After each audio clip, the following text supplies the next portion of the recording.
Tá chegando aí o que pode ser o filme mais pesado do Invocaverso, Invocação do Mal 4, o último ritual. E sim, a gente já sabe de qual caso esse filme vai tratar. E não é qualquer possessãozinha não, igual os outros. Esse foi um dos casos mais bizarros, violentos e macabros que o casal Warren já investigou. O mais insano é que muita gente não conhece essa história. Salve, meus nobres! Eu sou o Felipe Terrir e aqui eu conto histórias envolvendo a ficção e o sobrenatural, mas às vezes podem ser reais. Então já pega sua cruz, coloca os fones, apaga as luzes, curta, se inscreva e ative o sininho, porque hoje eu vou te contar a história real que inspirou o novo Invocação do Mal que vai estrear em setembro só nos cinemas. O caso Smurf.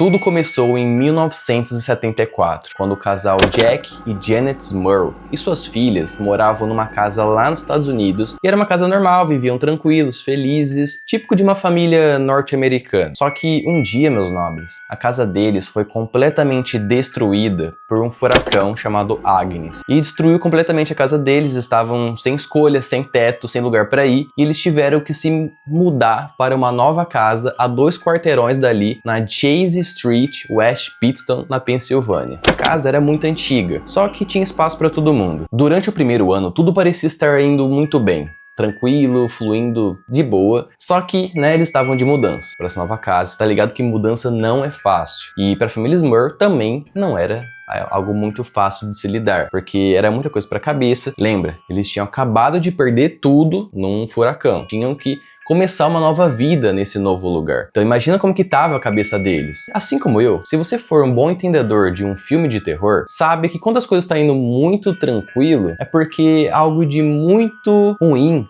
está prestes a acontecer. Dito e feito. A família começou a presenciar algumas pequenas manifestações de coisas muito estranhas que aconteciam na casa. Portas que se abriam e fechavam sozinhas, cadeiras que balançavam mesmo sem ter ninguém por perto, e manchas que apareciam na parede e voltavam mesmo depois de ter pintado. Só pra vocês entenderem, imagina como que tava a cabeça deles. Eles vendo aquilo. Óbvio que eles acharam aquilo muito estranho. Só que a casa, gente, era muito antiga. Então na cabeça deles, já que eles estavam naquela coisa doida, da mudança, eles já tinham perdido tudo pelo furacão. E o que eles pensaram? Às vezes é coisa da casa. Tentavam encontrar uma razão, uma explicação racional para tudo o que estava acontecendo. O que eles pensaram? Vamos reformar. Deve ser só coisa da minha cabeça, muita complicação, muita coisa acontecendo ao mesmo tempo. Então bora reformar a casa e começar as coisas a se ajeitar novamente. Pensaram isso. Só que depois de um tempo, o casal Warren explicou: esse foi o primeiro estágio de uma infestação demoníaca. E gente, vocês não fazem ideia, porque o pior ainda estava por vir. Em 1985, no dia da confirmação na Igreja Católica de uma das filhas, o inferno se manifestou de verdade. Depois disso, a família resolveu fazer uma pequena festinha para poder celebrar o que tinha acabado de acontecer ali, um momento especial em família, porque a filha tinha acabado de fazer essa confirmação na Igreja Católica. E em cima, no teto, tinha um lustre, só para vocês entenderem, e ele estava chacoalhando de uma forma muito estranha. Só para vocês visualizarem o que eu tô falando, não era um tipo de chacoalhada normal, simples, que poderia ser explicada por um vento ou qualquer outro tipo de explicação racional. Não era algo tranquilo, simples. Era como se uma força invisível estivesse tentando arrancar aquilo do teto. E conseguiu. O lustre acabou caindo com tanta força no chão que quase atingiu uma das crianças. Depois disso, o caos se instalou de vez. A família Smurl começou a presenciar muitas e muitas manifestações estranhas, mais do que já estava na casa. Começaram a sentir um cheiro estranho, como se fosse um fedor muito forte, muito pesado, como se tivesse algo morto ali. Quando eles iam procurar, a origem, não tinha. Eles não sabiam de onde estava vindo esse cheiro. E depois, eles começaram a ver que o rádio estava ligando sozinho. Só que quando eles iam desligar o rádio da tomada, eles percebiam que a tomada já estava fora. Depois eles começaram a ver alguns riscos de garras nas paredes. Isso é uma das coisas mais bizarras que eu acho, porque é uma coisa que realmente me assusta. Essa manifestação tão pesada, tão física, tão apavorante. Só imagina, você tá dentro da sua casa, você passa e na sala você percebe que tem literalmente um risco de garra, como se um animal gigantesco tivesse passado por ali. Só que não tem nenhum animal. Depois disso eles começaram a ver um vulto passando. Era tipo de uma fumaça escura pairando no ar. E o mais estranho é que tinha aquilo ali, aquela coisa, tinha uma silhueta humana. Todo mundo via aquilo diante de seus próprios olhos, olhando para aquela coisa bizarra, flutuando no meio da sala, no meio da casa. Aquela coisa, meus nobres, estava crescendo ali, ganhando força, se alimentando do medo deles. Gente, a coisa começou a ficar ainda mais insana quando eles começaram a ouvir vozes. Só que não era qualquer tipo de voz, eram vozes de pessoas da família. E imagina, a mãe chamando na cozinha, o pai chamando na sala, a filha gritando no quarto, e quando alguém chegava lá, não tinha ninguém. Um completo escuro. Depois de um tempo, essas vozes começaram a ficar ainda mais agressivas, usando palavrões. Imagina a mãe, a Janet Smurl, a mulher, pobre mulher, ouvindo a própria filha usando palavrões, falando palavras que ela simplesmente não conhece. E a essa altura, já não tinha mais dúvidas.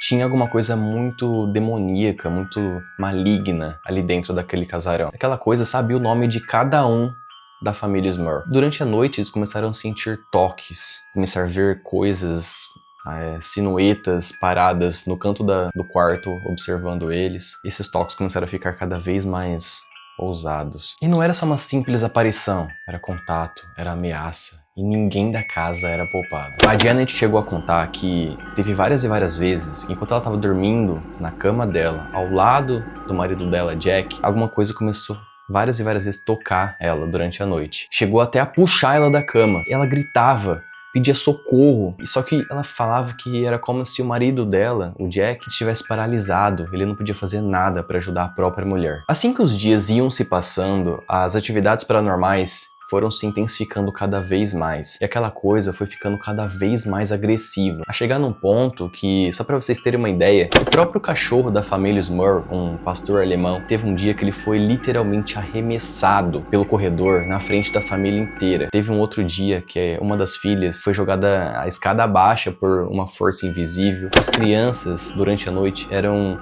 jogadas das beliches. Mas Felipe, por que você diz que esse foi um dos casos mais pesados, mais sensíveis? Porque essas coisas, né, manifestações paranormais, sobrenaturais, acontecem, já aconteceram em outros casos. Uma das formas que eu posso usar para poder explicar isso, um dos exemplos, é que, sabe esses toques que eu falei para vocês, que essas coisas estavam fazendo na família, né, na própria Janet, no Jack. Então, esse toque ele começou a avançar de uma forma negativa para algo sexualmente falando, se é que você me entende, um toque invasivo, um toque perturbador. Durante a noite, a Janet já relatou várias vezes que algo estava tocando ela de uma forma inapropriada. Isso aconteceu várias vezes, ela chamava, lembra que eu falei para vocês que ela chamava o Jack, ele não fazia nada porque parecia que ele estava paralisado, então era como se algo controlasse ele. E teve um outro caso, né, que o próprio Jack contou que ele estava na sala assistindo basquete e uma figura feminina apareceu com o rosto desfigurado, segundo ele, e começou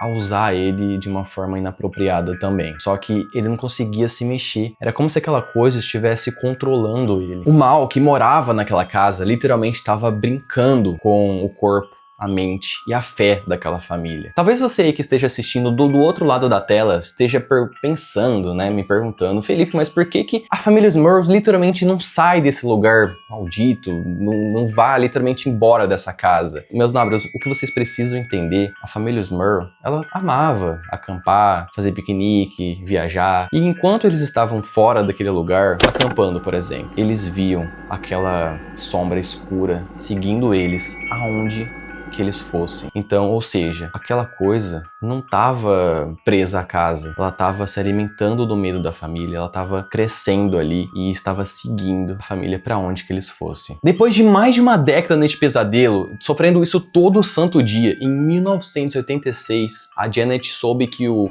Ed e a Lorraine Warren ia dar uma palestra numa universidade local. E não sei bem como que ela descobriu isso pelas pesquisas que eu fiz, só que enfim, a mulher estava completamente desesperada com tudo que estava acontecendo, foi até o local, ouviu toda a palestra do casal. No final, ela conseguiu conversar com eles. Depois, eles ouviram, né, a mulher contando tudo que estava acontecendo, tudo que tinha acontecido com ela e com a família Smurl. E no final, então, os Warren decidiram investigar. O casal Warren foi até o casarão e logo na primeira visita, a Lorraine, que era clarividente, ela sentiu a presença de 4 entidades. Uma era uma senhora idosa, a outra era uma mulher com uma energia possivelmente violenta, um homem que teria morrido ali por motivos misteriosos e outro, uma entidade demoníaca dominante que controlava todas as outras. Ed afirmou que o demônio seria extremamente poderoso e que a simples tentativa de fazer orações, colocar músicas religiosas, isso faria com que os móveis tremessem, espelhos vibrassem ou até um ar gelado invadisse os cômodos. E o Ed até encontrou várias e várias mensagens deixadas pelo demônio para que ele deixasse aquela casa. Com o tempo, os Warren coletaram várias gravações de sons bizarros, vários barulhos inexplicáveis vindos do próprio demônio. Eles passaram a acreditar que aquilo era mais do que uma simples presença. Na verdade, meus nobres, Ed disse que era um súcubo, um tipo de demônio com caráter sexual com o único objetivo de roubar a energia vital das suas vítimas. O Ed Warren tentou realizar rituais próprios para tentar expulsar o possível demônio. Durante essas tentativas, ele falou que um dos cômodos tremeu inteiro e o ar ficou tão gelado que era como estar do lado de fora no inverno. Mas mesmo com as tentativas, o mal continuava ali. Eles chamaram alguns padres para ajudar em alguns tipos de exorcismos. Até funcionou por algum tempo, mas depois tudo voltava a acontecer do mesmo jeito. O caso ficou tão conhecido que, obviamente, chamou a atenção da mídia. Aí surgiram os céticos, e tipo, muitos. Um deles foi o professor chamado Paul Kurtz, que até fez uma nota abertamente dizendo que os Warren não tinham credenciais científicas ou parapsicológicas. Chamou até o caso de farsa ou invenção. Um outro cara chamado Stephen Kaplan, diretor de um instituto de parapsicologia, concordou com o Paul e disse que era mais algum tipo de tentativa de fama. E para piorar, o próprio Jack, ele revelou, né, para os críticos, para a mídia, que alguns anos antes ele teve que fazer um tipo de cirurgia no cérebro por algumas complicações neurológicas. E isso fez muitos duvidarem ainda mais da história. Mas, gente, sério, agora uma opinião minha, tá? Se era algo simplesmente psicológico, como explicar os arranhões nas paredes, os objetos voando, o próprio cachorro, o pastor alemão da família, sendo arremessado de um lado pro outro, na frente de todo mundo da família? Tinha muitas testemunhas para ser algo apenas inventado. O que vocês acham? Me conta aqui nos comentários. Cansados, desesperados, sem qualquer tipo de ajuda da igreja, a família Smurl decidiu tornar a história, o caso deles, público. Eles foram em talk shows, deram entrevistas. Em 1986, eles lançaram um livro com os Warren e com Robert Curran, um livro chamado The Haunted Once Family Nightmare. Só que essa exposição acabou piorando o ataque da mídia. Diziam que era só mais uma jogada de fama, o livro foi duramente criticado, dizendo que ele foi mal escrito, que não tinha provas físicas. Só que os Warren não desistiram e eles continuaram tentando. Eles chamaram um padre amigo deles, eles fizeram um novo tipo de exorcismo no local. Funcionou por alguns dias, só que depois voltava tudo de novo. Ed chegou a dizer que aquele era um dos demônios mais dominantes que ele já enfrentou. Mesmo quando a família acampava longe de casa, aquela névoa escura, vultos, continuavam seguindo eles. E àquela altura tava tudo muito claro. Não era sobre a casa, era sobre a família. Em 1987, depois de anos tentando resistir àquelas forças invisíveis, malignas, a família Smurl finalmente decidiu se mudar para uma nova casa. Eles foram para Wilkes-Barre, uma outra cidade ainda na Pensilvânia. Só que como eles já temiam, aquelas manifestações continuaram. Segundo Janet, ela conta que na nova casa, assim, depois de ter mudado, ela ainda ouvia batidas vindo nas paredes, ouviam vozes e até via sombras entrando e saindo dos quartos. Aquele caso foi considerado um dos mais intensos na vida dos Warren. Jack Smurl faleceu em 2017 aos 75 anos e a filha dele, a Karen Smurl, ela se tornou uma investigadora paranormal e ela disse numa entrevista que ela fica muito feliz por continuar o legado e ser uma voz para quem passa por experiências assim. E aquela casa acabou sendo alugada ou vendida, colocado à venda, só que, obviamente, ninguém queria